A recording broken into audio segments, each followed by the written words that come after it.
이사야 52장 12절 말씀입니다. 이사야 52장 12절 말씀 함께 합독하시겠습니다. 함께 읽겠습니다. 여호와께서 너희 앞에서 행하시며 이스라엘의 하나님이 너희 뒤에서 호위하시리니 너희가 황급히 나오지 아니하며 도망하듯 다니지 아니하리라. 아멘. 오늘 본문은 이스라엘의 하나님이 너희 뒤에서 호위하신다라는 말씀입니다. 여호와 하나님께서 이스라엘을 보호하시고 그리고 끝까지 인도하시는 하나님이시다라는 것을 이야기하고 있습니다. 여러분, 한 해를 어떻게 보내셨습니까? 한 해를 돌아보실 때 참 많은 일들이 있으셨을 텐데 모든 것이 하나님의 보호와 인도를 받은 사건들이다라는 그러한 믿음의 고백들이 개인에게 있으십니까? 때로는 만족할 만한 삶이 허락되지 않는다 하여도 결국 뒤돌아서서 생각할 때 하나님의 은혜였고 또 하나님의 인도하심이었다, 이렇게 저희는 고백할 수 있어야 할 것입니다. 이것은 어떠한 합리화나 자기 암시가 아니라 믿음의 삶을 살아가는 신자에게 당연히 나타나야 하는 삶의 모습이 아닌가, 이런 생각들을 해보게 됩니다.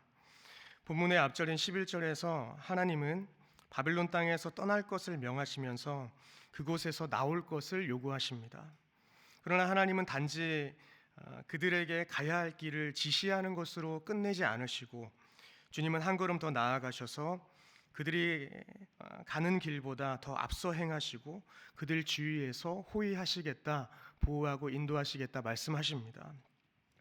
12절 하반절을 보시면 주님은 너희를 호위하신다고 하면서 너희가 황급히 나오지 아니하며 도망하듯 다니지 아니하리라 라고 말씀하십니다. 이 말씀은 어떤 뜻입니까? 하나님께서 그들을 완전하게 보호하시고 인도하시기 때문에 두려워하지도 불안해하지도 말라라는 말씀입니다. 이러한 말씀은 오늘날의 저희들에게도 동일하게 적용되는 줄 믿습니다. 주님은 우리의 선한 목자가 되시기 때문에 우리의 삶은 부족함이 없다는 것입니다.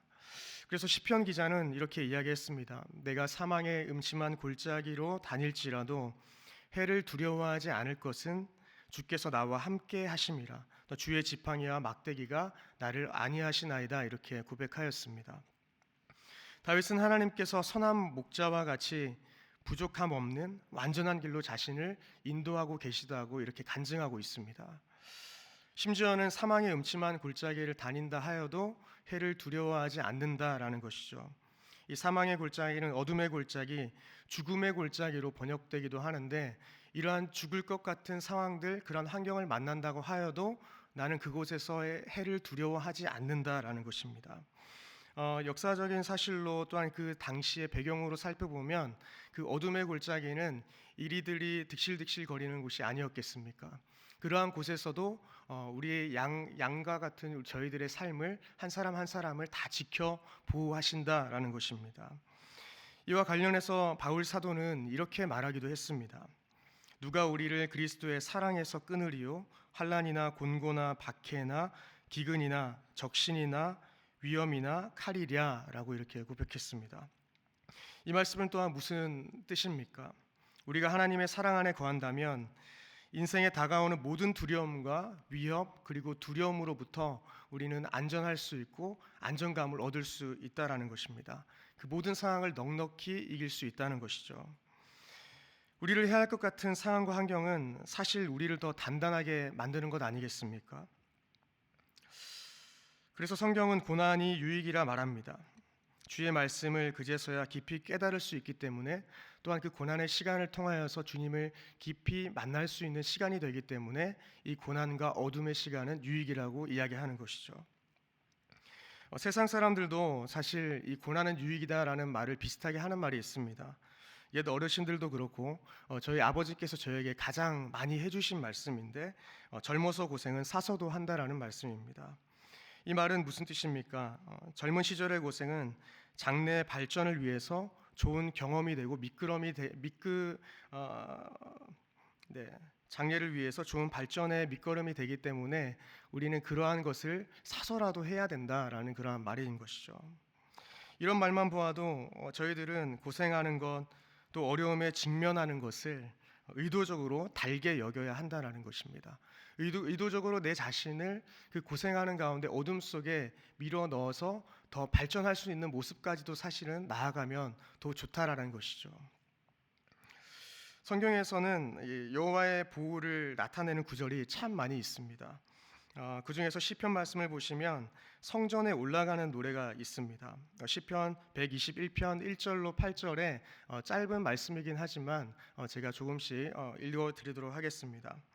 내가 산을 향하여 눈을 들리라 나의 도움이 어디서 올까라고 기록하고 있는데 산을 향하여서 그 성전을 향해 올라가면서 이 많은 사람들이 노래를 불렀는데 이때에 나의 도움은 어디서 올까라고 이 시편 기자는 되뇌이면서 고백하고 있었습니다. 그러면서 2절에 나의 도움은 천지를 지으신 여호와에게 있다라고 고백하는 것이죠.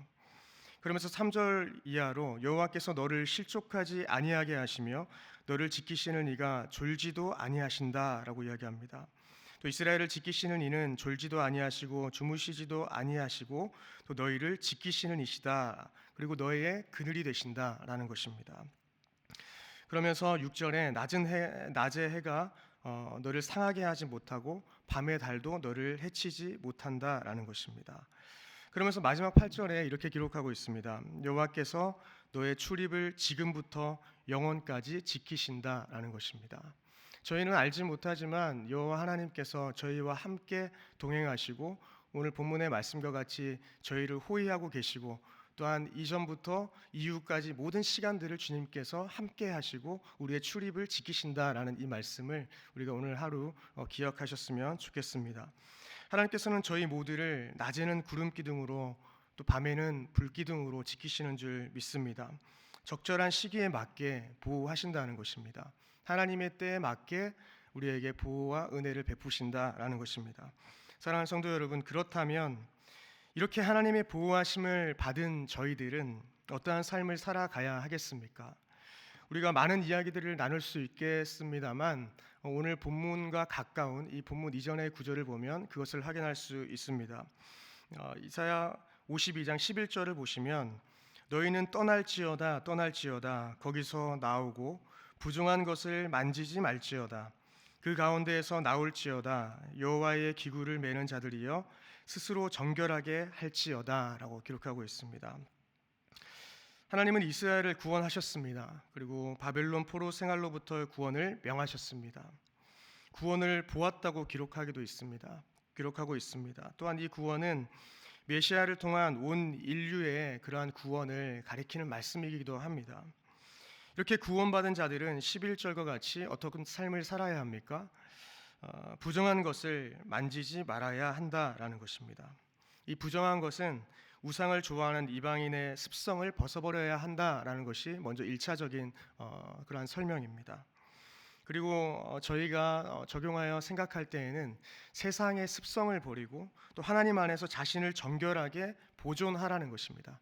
하나님 안에서 우리의 모습이 잘 보존시켜야 된다는 것입니다. 거룩한 그의 모습, 주님께서 지으신 그 모습을 보존해야 한다는 것이죠.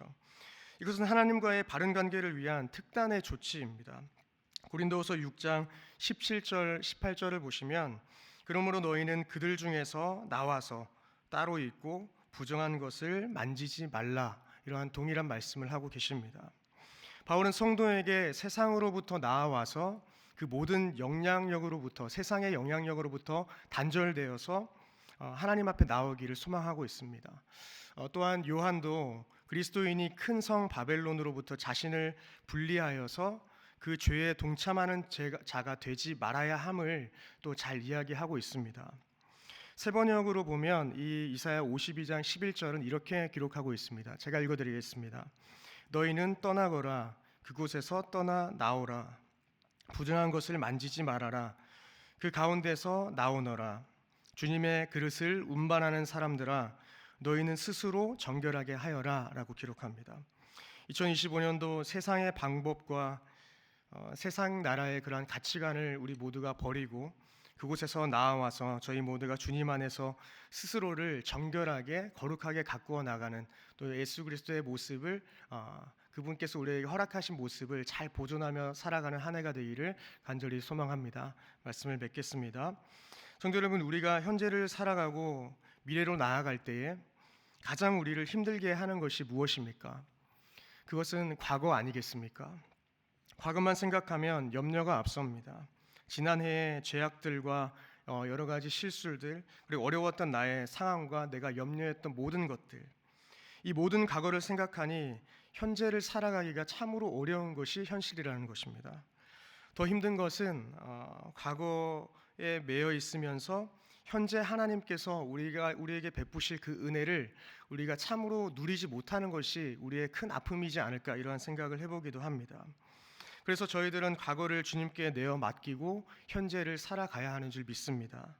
우리 하나님은 과거의 하나님이 아니시라는 것을 우리가 기억해야 하는 것이죠. 하나님은 과거의 아픔과 슬픔, 두려움, 이 모두를 사용하셔서 주님의 뜻 안에서 인간의 욕심과 이기심까지 사용하시더라도 개인 한 사람 한 사람의 길을 아름답게 가장 선하게 열어가신다는 것을 저희가 신뢰해야 할 것입니다. 이것이 신비이고 그리스도인의 은혜라는 것입니다. 부족한 나를 사용하셔서 하나님의 뜻을 이루어 가신다라는 것이죠. 저와 여러분들의 삶 또한 하나님의 계획 안에 있고 또 우리의 연약함을 선용하셔서 아름답게 역사하시는 그 주님을 보게 되기를 간절히 소망합니다. 그래서 원하기는 과거에 저왔던 것을 기억하면서 현실 속의 얕은 안정감으로도 살아가지 마시고 또 과거에 매여서 오늘 누릴 은혜를 날려버리지도 마시고 2024년도에 바꿀 수 없는 과거는 주님 앞에 내려놓고 주님 손에 내어 맡긴 채 주님과 함께 다가오는 2025년도를 주님과 거룩한 동행으로 나아가는 저희 모두가 되기를 주님의 이름으로 축원드립니다. 기도하시겠습니다.